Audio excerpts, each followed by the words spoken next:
When I was about 10 years old, I fell in love with comics. As far back as my elementary school graduation, I knew that I wanted to make a career out of drawing comics.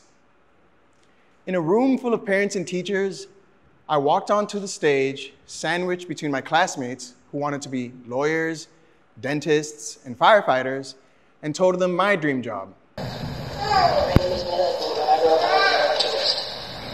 My name is Medad, and I want to be a cartoonist. 20 years later, I can say that I have been true to my word, although I never could have predicted the path I would take. I'm originally from Miami, Florida, but I was living in Austin, Texas at the time. While I was there, I visited independent bookstores and comic shops, which I had never seen back home. Where I grew up in Miami, my only exposure to comics were in the newspapers that my dad read. They were tucked in the back pages along with the classified ads. He would hand me this section as he read through the rest. I read classics like Garfield and Peanuts, but it was the Boondocks that really stood out to me. This is a strip about a couple of black kids that live in the suburbs. While I was a bit young to understand all the strips, I felt an immediate connection to the characters who looked like me. I only stayed in Texas for a couple of years before returning to Miami. But I brought back with me a deeper love of comics. Comics also introduced me to other forms of expression. And I developed an appreciation for everything around me that involved drawing, including the graphics on album covers and skateboards. In the 8th grade, back in Miami, I applied to a magnet high school in my city which specializes in design and architecture. I was accepted and focused on the latter. This school was about 20 miles away from where I lived, and the commute via public transportation took hours. Having to take the bus and train to get to school made me consider calling it quits on numerous occasions. But I was finally surrounded by like-minded kids who were also obsessed with drawing.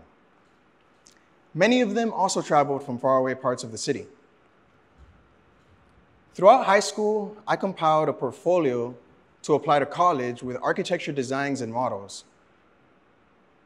And when it finally got time for me to send out those applications, I was pulled back to my childhood desire of drawing comics. So I decided to pursue a degree in illustration instead. Not the most practical decision I've ever made, but a risk worth taking. Here are some of the paintings and illustrations I used to apply to art school. Many were self-portraits and attempts to tell a story in one image.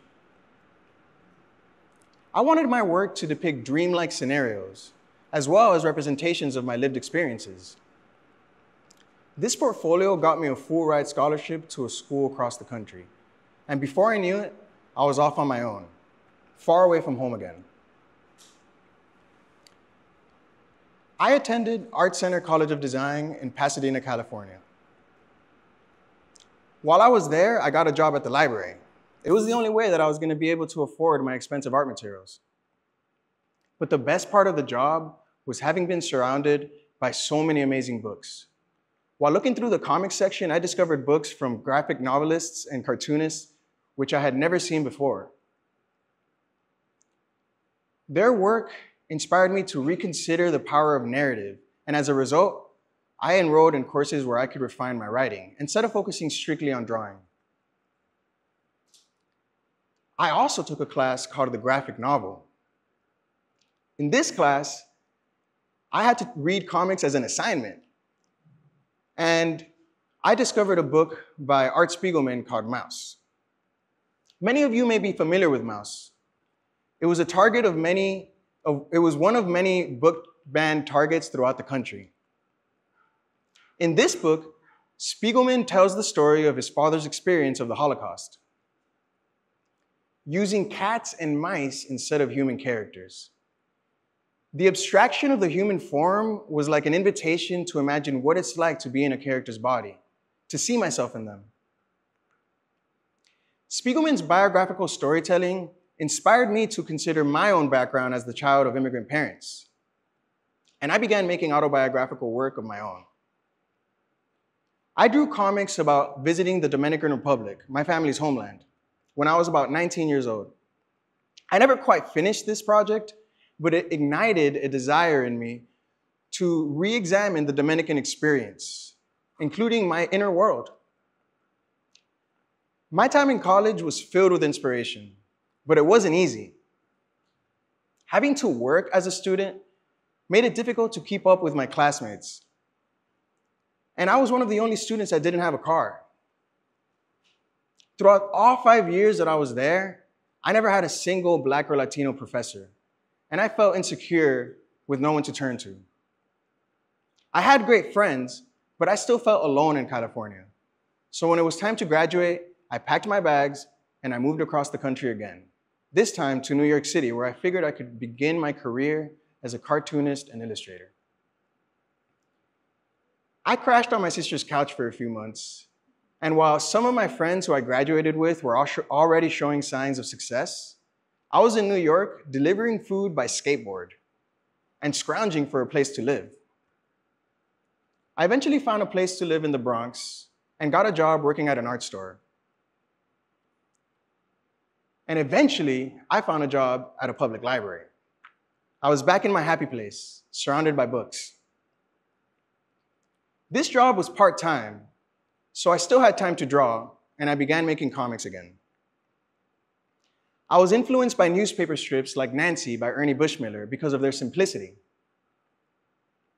My aim with the comics I made was to represent the complexities of racial prejudice within the confines of a single strip. This challenged me to deconstruct racism to its simplest form, to expose just how nonsensical and hypocritical it can be. I sold these comics at fairs, conventions, and even at subway stations in New York. My favorite place to sell comics was in Union Square Station because I was often encountered by complete strangers and I had amazing conversations and even some debates.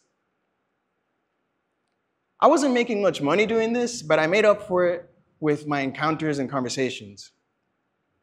On a good day, I would make $30 and go home with a bunch of new ideas. After about a year or so of drawing comics, I ventured into new territory. I experimented with tattooing, printmaking, graffiti, and back into painting as well. I got caught doing graffiti a couple of times and wound up spending some nights in jail. Most of the people in jail looked a lot like me. Many were young and Black, and a good amount were Dominican as well.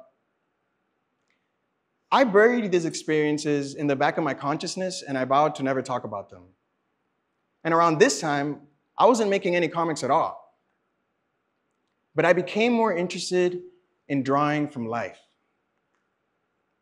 This return to realism was partially inspired by the books at the library that I worked at in the Bronx.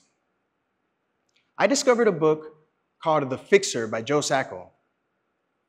In this book, Sacco depicts his experience as a journalist documenting the Bosnian War.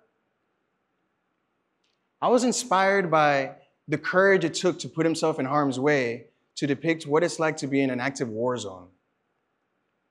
I had never seen comics like this before, and I was captivated by the ability of comics to do justice to real events. The comics I read at the library kept me inspired while my life changed and evolved.